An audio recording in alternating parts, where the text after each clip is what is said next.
Where is Who But Man being played, and what interest has been expressed in it? Well, we've pitched it to the bluegrass community, radio community, and it's been embraced by those programmers who also program gospel, because it's undeniable. It can't go either way. So.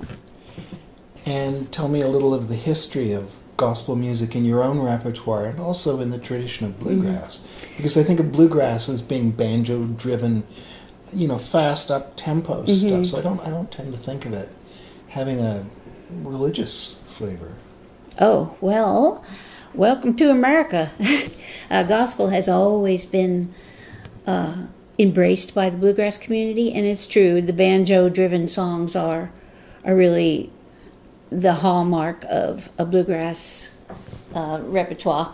But there were people who came along who loved that, and like me, for instance, who saw the beauty in the ballad too, and some songs just don't, they don't lend themselves to having banjo instrumentation, and being a chick singer, I always kind of and an old folkadoke, I kind of wanted to use the acoustic instruments because they seem to suit my voice.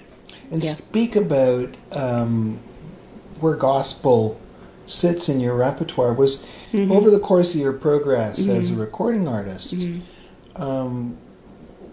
did you start off with gospel being a major element? Did it come in and out? Well, one of my first recordings as a solo artist was for a label in Brentwood, Tennessee, called Brentwood Records, and I was brought to them by Bill Vorndick, who had just produced Alison Krauss, and they were going to let me do a gospel project and a secular project, and we ended up doing Friends for a Lifetime first, which was entirely gospel, but it's touched a lot of people.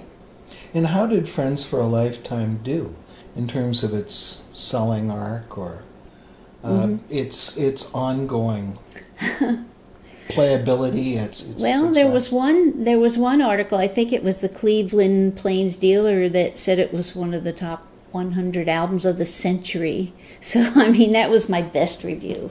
But we got wonderful reviews, and do you know the year after that one came out, IBMA started a gospel category in their awards? Now that's interesting. Yeah. Why had they not had one? I don't know, but Doyle Lawson had been putting out incredible gospel albums really strong ones. And I think between that and Friends for a Lifetime and maybe some other, of course, I'm sure there are other artists, they saw a void. And when I think of classic bluegrass, I think of Bill Monroe. Did he do gospel, or where did gospel come in? Yeah. He did the quartets and things, and the Stanley Brothers is who I preferred to listen to, and they did tons of gospel. I just think the whole bluegrass community, it was born out of rural community, and church going was a part of that, in black and white communities, which is where bluegrass came from. What is it that is unique to bluegrass gospel compared to regular gospel?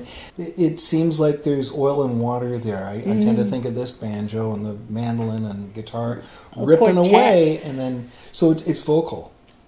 I think it has a lot to do with vocal, and see, there's a certain cadence and a certain vocal nuance to bluegrass music.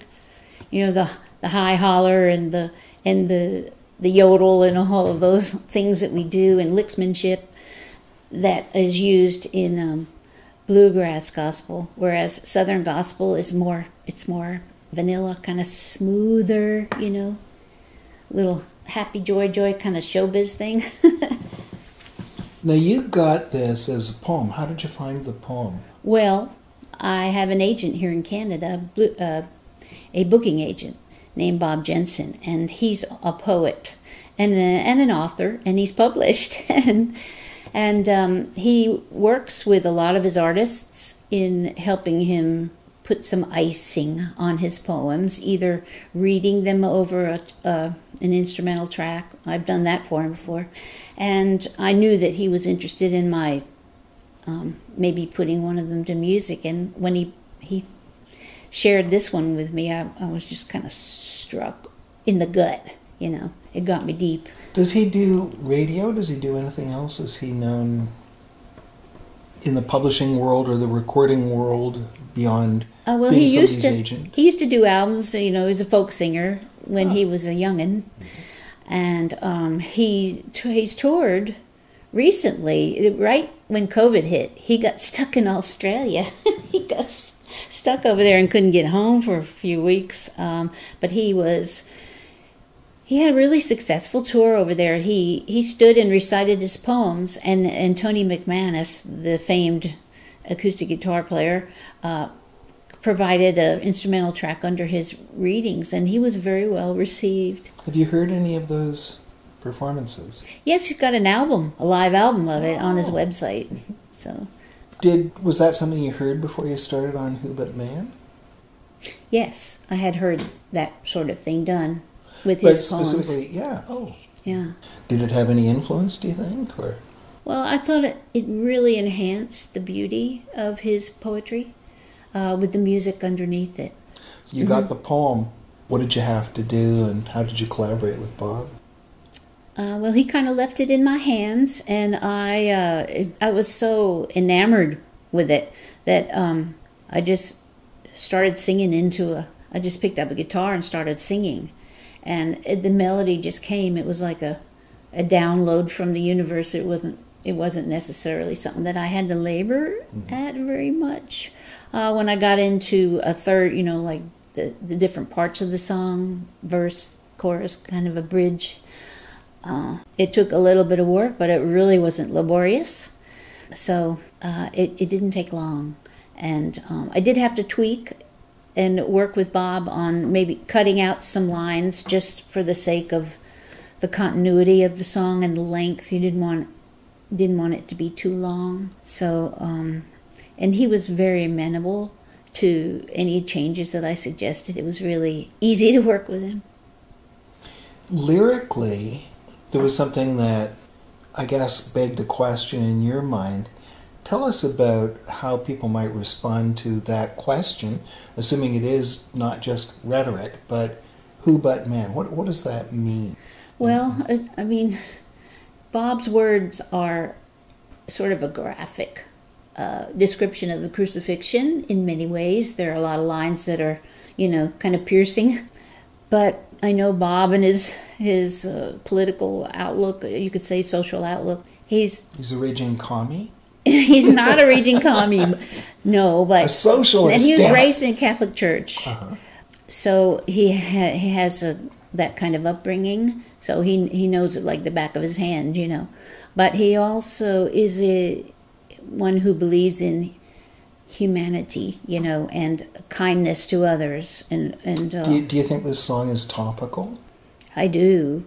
As a matter of fact, friends on Facebook, when they heard it, they didn't relate to it so much as a Jesus song as a song about what's happening socially, you know, within all over the world right now, and how inhumane man can be one to the other, especially with the war in Ukraine. As a matter of fact, the artwork, which was a photo that we used for Genevieve Saigon in Switzerland, it actually has the blue and the orange and then yellow colors in it. It looked like the Ukrainian flag, and that wasn't intentional at all. But it just hit at the right time for people to respond to it in different ways. We had one DJ who has a syndicated bluegrass program in Ohio, and his name is Mullins? Joe Mullins, said that it sounds like part of the Easter canon. You know, it sounds like a classic Easter song. and did you arrange it to be released for Easter? Was this a good Oh yeah, timing absolutely. thing? Yeah, it was done months ago, but we created a timeline and what to do when, so that it would get to radio in time for the Easter, the Lenten season. How does this fit into your past catalog of faith-based songs? I've kind of made it a point to do something at least on the spiritual side, in all of my projects. Even North by South, which was the one that was a collection of Canadian songs. Now tell me about actually pulling the thing together mechanically. You worked up some scratch recordings, and what was the process from there? Well, since the melody came pretty easily, I just made a guitar vocal work file. And then I sent it to Bob and suggested this and that. And he was so amenable to the changes and the things I wanted to make. He was thrilled with it. And he still seems to be. So it was pretty easy. Then, I've produced a lot of bluegrass albums of my own. So it was easy for me to hear what I wanted to hear on the track. And since it sounds more like an Easter cantata than even a bluegrass gospel song, I thought the only way to thread it into my community was, to use the fiddle and the mandolin and of course, Jim Hurst on guitar. Oh, you heard Jim as part of this. Absolutely. Simply because of having played with him for so long, or his particular kind of ability to interpret? Well, he can interpret anything. That's the thing about Jim's playing. He's a great flat picker. And he can do all that country bumpkin kind of stuff. But he's a wonderful ballad player too. He's just got such a wide range of interpretations. So tell me about the other instruments you heard before you. Like, who did you go out and select? Well, guys I've worked with, just because I love them to death, and I don't. It's hard to beat them.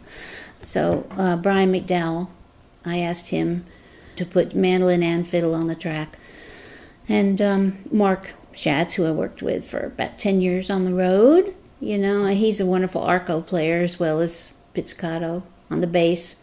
So and the song calls for long bow, so he was a shoe-in too. I hope nobody in England is hearing long bow the wrong way and thinking Robin Hood. Oh. I'm just being No, easy. that big long bow on the bass. That's the big long bow. Yeah. And he has a quiver that he hangs at the side of his strings. Yes, he does.